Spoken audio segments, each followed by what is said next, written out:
Me gradué y comí solo en mi auto, sin padres ni fotos, mientras otros celebraban. Nadie vino por mí. Pero justo cuando mordía mi hamburguesa, un golpe en la ventana interrumpió mi soledad. Y cambió mi destino para siempre. Mi nombre es Sofía. Tengo 18 años. Y esta es la historia de cómo pasé el día de mi graduación. Sentada sola en mi coche, comiendo papas fritas frías y tratando de no llorar. Todos dicen que la graduación se supone que es uno de los días más felices de tu vida. Y quizás para la mayoría de la gente lo es, pero no para mí. Mientras mis compañeros de clase abrazaban a sus padres y se tomaban infinitas fotos con globos y flores, yo estaba sentada en el rincón más alejado del estacionamiento de la escuela. No es que me estuviera escondiendo, de verdad. Simplemente no quería que me vieran. A través del parabrisas empañado, veía cómo las puertas del gimnasio se abrían de par en par y las familias salían en tropel, madres secándose las lágrimas, padres radiantes de orgullo, hermanos menores subiéndose al escenario para las fotos. Dentro de mi coche, el silencio era ensordecedor. Mi birrete y mi toga estaban arrugados en el asiento a mi lado. El diploma por el que tanto trabajé descansaba, sin abrir, en mi regazo. Había enviado invitaciones, ¿sabes? Una a mi mamá en el centro de rehabilitación, una a la antigua dirección de mi papá, aunque dudaba que todavía viviera allí, y una a mi tía, que no me había llamado en más de un año. No me sorprendió que nadie apareciera. Decepcionada, sí, pero sorprendida. No realmente. Así que hice lo que siempre hago. Me mantuve en mi mundo, me tragué el dolor y traté de fingir que no me importaba. Pero justo cuando pensaba que el día no podía sentirse más vacío, alguien llamó a mi ventanilla. Y eso lo cambió todo. Sabes, la gente habla mucho de familias rotas, pero nunca te dicen lo silencioso que se vuelve el mundo cuando nadie te está buscando. Al crecer, casi siempre estuve sola. Mi papá se fue cuando yo tenía 6 años. Un día estaba empacando para un viaje. Al día siguiente, simplemente ya no estaba. Sin despedida, sin explicación. Después de eso, solo éramos mi mamá y yo. Y algunos días, ni siquiera ella. Mamá tenía sus propias batallas, principalmente con pastillas. Luego, con lo que pudiera conseguir. Cuando tenía 13 años, empecé a cocinar mis propias cenas y a caminar sola a la escuela. Aprendí a mentir a los maestros sobre los moretones y las comidas que me saltaba. También aprendí a desaparecer a plena vista. A los 15, conseguí un trabajo en el supermercado de la esquina. Era un trabajo en negro, noches, fines de semana, lo que pudieran darme. Me decía a mí misma que era solo para ahorrar dinero. Pero la verdad es que necesitaba algo que hacer, un lugar a donde ir que no fuera mi casa. Cuando arrestaron a mi mamá por segunda vez, me mudé con mi tía. Dijo que era temporal, solo hasta que las cosas se calmaran, pero apenas me miraba a los ojos, como si le recordara algo que preferiría olvidar. Me quedé en la habitación de invitados, tratando de no ocupar mucho espacio. Cuando cumplí 17, alquilé una pequeña habitación a una mujer mayor que vivía sola. Le caía bien porque pagaba el alquiler a tiempo y no hacía ruido. La escuela. La escuela era el único lugar donde me sentía medianamente visible. No era popular, pero sacaba buenas notas. Me uní al club del anuario, no porque me gustaran las cámaras, sino porque me gustaba estar detrás de una. Observando, no siendo observada. Sabía que la graduación se acercaba. Marqué la fecha en mi calendario con un círculo rojo. No porque estuviera emocionada, sino porque necesitaba una línea de meta, una última montaña que escalar. Así que envié esas invitaciones. Me dije a mí misma que tal vez, solo tal vez, alguien aparecería. Quizás mi mamá se recuperaría a tiempo. Quizás mi papá sentiría una pizca de culpa. Quizás mi tía recordaría lo que se sentía preocuparse por alguien. Pero nadie vino. Y aunque lo esperaba, aún así me golpeó como un puñetazo en el pecho. Eso es lo que tiene la esperanza. Es silenciosa, terca y dolorosa cuando muere. Así que, cuando terminó la ceremonia, no me quedé. No quería responder preguntas ni fingir sonrisas. Me quité la toga en el baño. Compré una hamburguesa en el autoservicio y estacioné mi coche lo más lejos posible del ruido. No estaba enojada, solo cansada. Cansada de fingir que le importaba a gente que hacía mucho tiempo había dejado de aparecer. Ahí es donde estaba, física y emocionalmente, cuando escuché el golpe en la ventanilla de mi coche. Cuando pienso en ese día, todo se siente un poco apagado, como ver una película con el volumen bajo. La ceremonia en sí estuvo bien. Crucé el escenario como todos los demás. El director Morales dijo mi nombre. Sonreí para la cámara. Di la mano. Dije, gracias. Recibí mi diploma. Todo parecía normal. Desde fuera, probablemente no se notaría que algo andaba mal. Pero por dentro, me sentía hueca. No triste, exactamente. Más bien desconectada. El gimnasio estaba lleno. La gente aplaudía y vitoreaba, ondeando pancartas y tomando fotos. Cada vez que se anunciaba un nombre, otra fila de familiares se ponía de pie de un salto. Madres con vestidos, padres con videocámaras, abuelos secándose los ojos.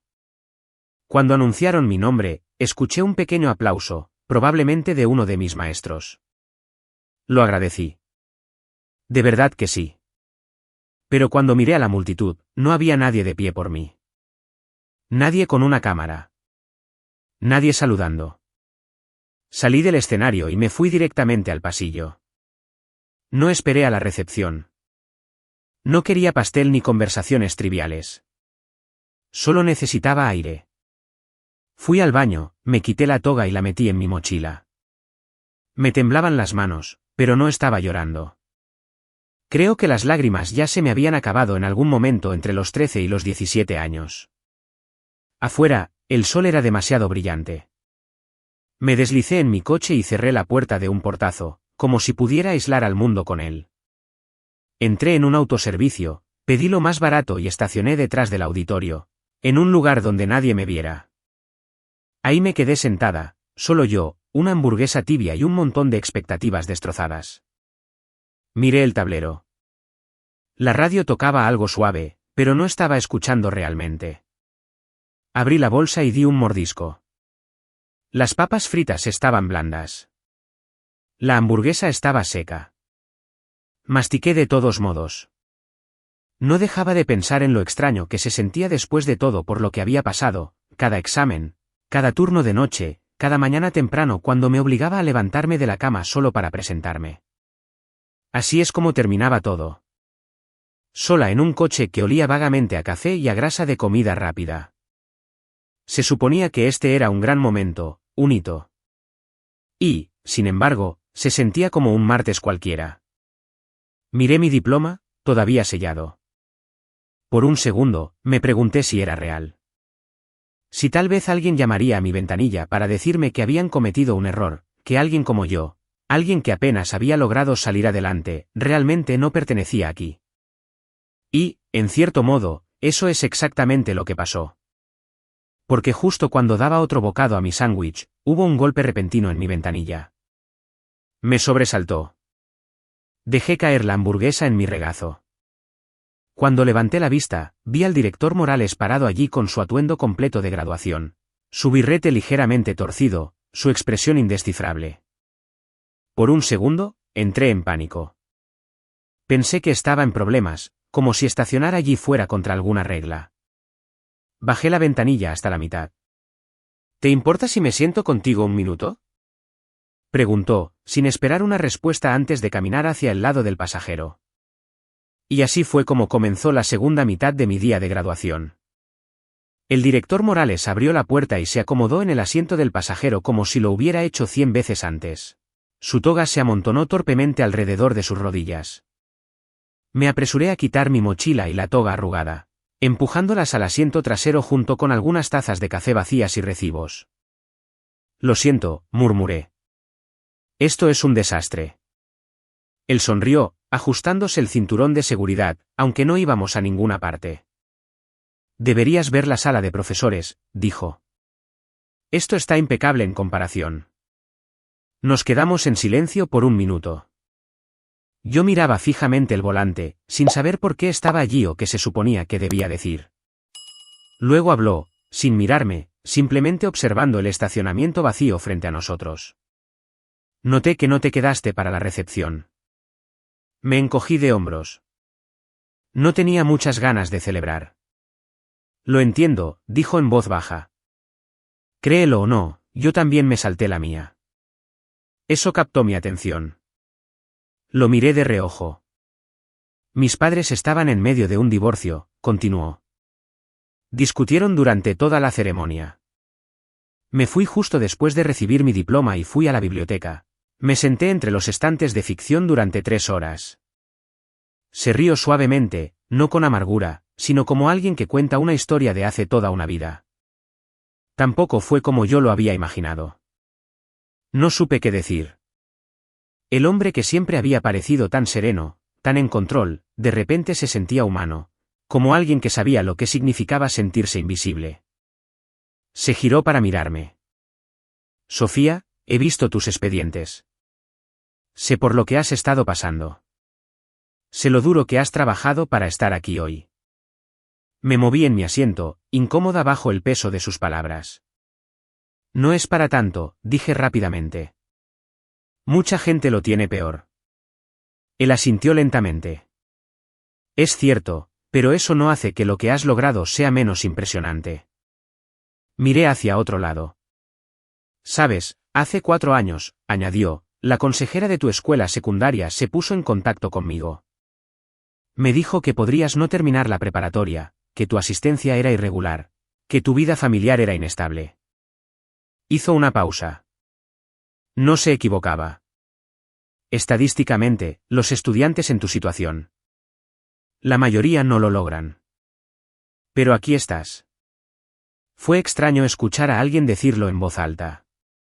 Había enterrado la mayor parte de eso, lo había mantenido bajo llave y envuelto en sarcasmo o silencio. Supongo que simplemente no quería convertirme en otra estadística, dije. Él sonrió. No lo hiciste. Nos quedamos en silencio unos momentos más, mientras el sol de la tarde alargaba las sombras sobre el tablero. Luego añadió, casi como una ocurrencia tardía, a veces buscamos con tanto ahínco a las personas que no están, que nos olvidamos de notar a las que sí estuvieron. Esa frase se me quedó grabada porque, hasta ese momento, no me había dado cuenta de cuántas personas habían estado apareciendo silenciosamente por mí todo este tiempo. Me quedé mirando el tablero, procesando lo que acababa de decir. Los que sí estuvieron. Sonaba simple, pero cuando el director Morales comenzó a nombrar personas, algo dentro de mí cambió. La señora Castillo se quedaba hasta tarde todos los martes para ayudarte con matemáticas, dijo. Probablemente pensabas que simplemente le gustaba dar tutorías. Asentí lentamente. Recordaba esas sesiones, como traía bocadillos y nunca preguntaba por qué siempre parecía cansada. Simplemente aparecía semana tras semana, incluso cuando yo estaba demasiado agotada para que me importara.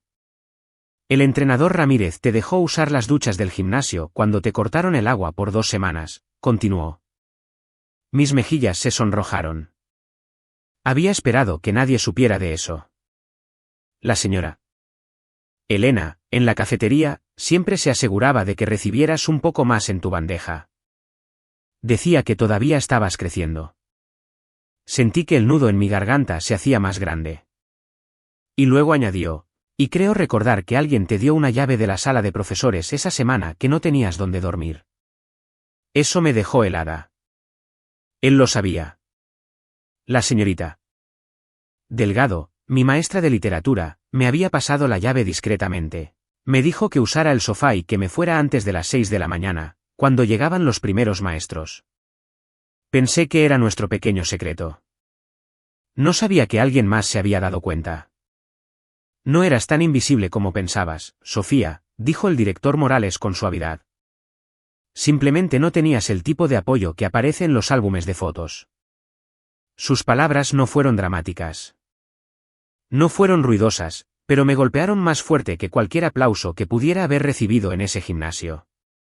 Había estado tan consumida por lo que faltaba, padres en la audiencia, alguien que me llevara a casa, alguien con quien tomarme fotos, que había pasado por alto por completo el cuidado silencioso entretejido en mi vida diaria. Una maestra de matemáticas con ojos amables y una paciencia inigualable. Una trabajadora de la cafetería con una debilidad por los chicos que limpiaban sus bandejas. Un director que notaba las cosas pero no hacía un espectáculo de ello. Habían estado allí, solo que no de la manera que yo esperaba. Supongo que no pensé que eso contaba, admití. No sé. Pensé que el apoyo tenía que venir de la familia. El apoyo, dijo él, viene de las personas que se presentan. La sangre no lo garantiza. El amor sí. Tragué saliva con dificultad. No hiciste esto sola, Sofía, dijo. Tú llevaste el peso, sí, pero otros te ayudaron a levantarlo, pieza por pieza. No hubo sermón, ni discurso inspirador, solo la verdad dicha en la quietud de un coche que se había convertido en mi refugio esa tarde. Y entonces, sin ceremonia alguna, el director Morales metió la mano en su toga y sacó un sobre. Se suponía que esto se entregaría en la recepción, dijo, entregándomelo. Pero ¿cómo te la perdiste? Dentro había una tarjeta. Mensajes escritos a mano cubrían cada centímetro de la página. Todos los maestros, consejeros e incluso algunos miembros del personal la habían firmado. Sofía, nos has asombrado a todos. Tu fuerza inspiró todo mi semestre. Lo lograste y estamos muy orgullosos de ti. También había un cheque doblado, sujeto con un clip en el interior. Es un pequeño detalle que reunimos, explicó. Nos enteramos de tu beca. Esto es solo para ayudar con los libros o los útiles, lo que necesites. No supe qué decir. Se me hizo un nudo en la garganta. Me ardían los ojos. Parpadeé con fuerza y miré por la ventana, fingiendo concentrarme en el estacionamiento vacío. No estaba acostumbrada a recibir, especialmente no de esta manera. Durante mucho tiempo, pensé que ser fuerte significaba sobrevivir sola, que necesitar ayuda era una debilidad, que tenía que ganarme cada pizca de amabilidad. Pero tal vez la fortaleza también consiste en aceptar el amor, incluso cuando llega en silencio, incluso cuando te sorprende. Especialmente entonces.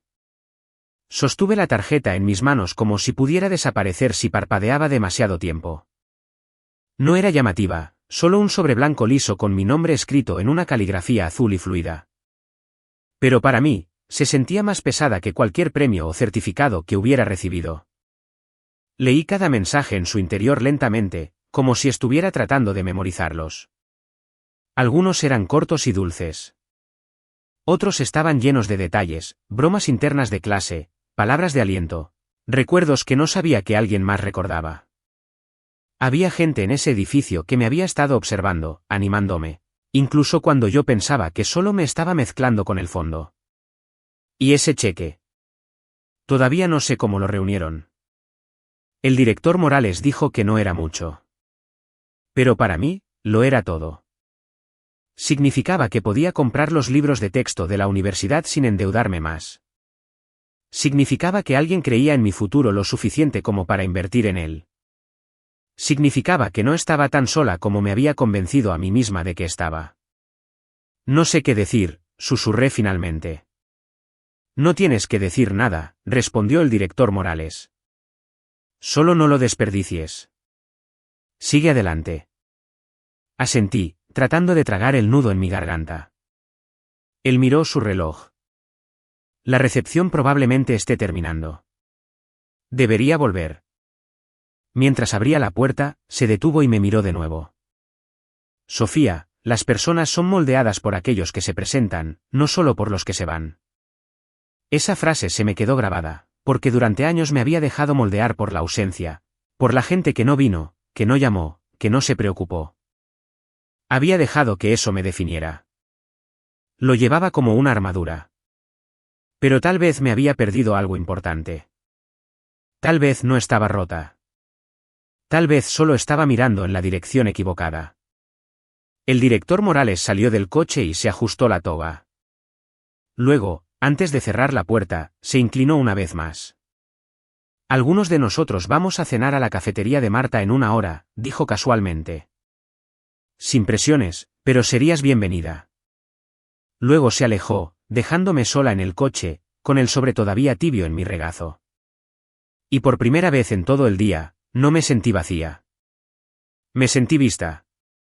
Y eso lo cambió todo. Me quedé sentada allí durante mucho tiempo después de que el director Morales se fuera. El estacionamiento se estaba vaciando lentamente. Familias subiendo a sus coches, globos rebotando con la brisa. Risas que llegaban a través de las ventanas abiertas del gimnasio. Pero dentro de mi coche, todo se había quedado quieto. Volví a mirar la tarjeta. ¿El cheque? Mi nombre escrito por tantas manos diferentes. Tracé la curva de una firma con mi dedo, sin darme cuenta de que estaba sonriendo. Algo había cambiado. No fue algo ruidoso ni dramático, pero fue real. Por primera vez en años, no sentí que tenía que demostrar que pertenecía. No sentí que estaba fingiendo ser alguien por quien valiera la pena aplaudir. Ya no estaba esperando a que mi familia apareciera, porque a su manera silenciosa e imperfecta, otros ya lo habían hecho. La tutora de matemáticas que nunca se rindió conmigo. El entrenador que mantuvo el gimnasio abierto. La maestra de literatura que me entregó una llave cuando no tenía a dónde ir. Había estado tan concentrada en quien no estaba, que nunca me di cuenta de cuántas personas habían elegido estar. Quizás no estaba sola. Quizás nunca lo había estado realmente. Y quizás eso marcaba toda la diferencia. Miré la hora. Había pasado casi una hora desde que el director Morales se fue. La cafetería de Marta estaba a solo 10 minutos. Miré la dirección en mi teléfono, mi pulgar flotando sobre la pantalla como si pudiera quemarme si tocaba las indicaciones. No sabía por qué estaba tan nerviosa. Eran las mismas personas que había visto en los pasillos todos los días durante 4 años. Y, sin embargo, la idea de entrar en esa cafetería me revolvía el estómago. Casi no voy. 3 veces giré la llave en el contacto y me quedé quieta, con el pie en el freno, lista para irme. Pero entonces vi el birrete de graduación en el asiento trasero. Lo alcancé y lo coloqué suavemente en el asiento del pasajero, como si necesitara un recordatorio de lo que significaba ese día. Así que conduje. Cuando llegué al estacionamiento de la cafetería, vi coches familiares. El coche rojo de la señora Castillo. El entrenador Ramírez apoyado en el capó, riéndose de algo que decía la señora Elena. La señorita Delgado ya estaba sosteniendo la puerta abierta, saludando a alguien dentro. Me sudaban las palmas de las manos. Respiré hondo, salí del coche y caminé lentamente hacia la entrada. El director Morales me vio primero. No sonrió ni hizo un gran espectáculo. Solo asintió, como si me hubiera estado esperando todo el tiempo. Pero la señora Castillo se iluminó como la mañana de Navidad. Sofía, ¿lo lograste? Los demás se giraron. Hubo sonrisas, saludos, pequeños vítores. Y por primera vez en mucho tiempo, no quise huir de la atención. Entré. La luz era cálida, el ruido reconfortante. Y mientras alguien se hacía a un lado para hacerme espacio en la mesa, me di cuenta de algo silenciosamente poderoso. Esto no era solo un grupo de maestros. Esta era mi gente. Mi familia elegida. Y yo pertenecía aquí. Esa noche, no publiqué ninguna foto en las redes sociales. No hubo retratos familiares frente a globos, ni largas descripciones sobre superar las adversidades. Pero en una mesa tranquila en la cafetería de Marta, entre papas fritas grasientas y risas que se sentían más cálidas que cualquier cosa que hubiera escuchado en todo el día, me di cuenta de algo que debería haber sabido hace mucho tiempo. La familia no siempre son las personas con las que naces. A veces, la familia es la maestra de matemáticas que se queda hasta tarde. La trabajadora de la cafetería que te da una galleta extra. El director que se da cuenta cuando desapareces. Las personas que te eligen, día tras día, incluso cuando no tienen ninguna obligación de hacerlo. Durante tanto tiempo creí que mi valor estaba ligado a los que se fueron. Llevé su ausencia como una prueba de que algo andaba mal conmigo. Pero sentada allí, rodeada de personas que me habían visto en mi peor momento y aún así me guardaron un sitio en la mesa, supe que no era así. Había sobrevivido. Más que eso, había sido vista, apoyada, cuidada de maneras silenciosas que importaban más que cualquier aplauso. Así que, si estás escuchando esto y alguna vez te has sentido invisible, olvidado o indigno, por favor, escúchame. No estás solo. Y tal vez hoy o mañana, alguien llamará a tu ventana también. Cuando lo hagan, déjalos entrar.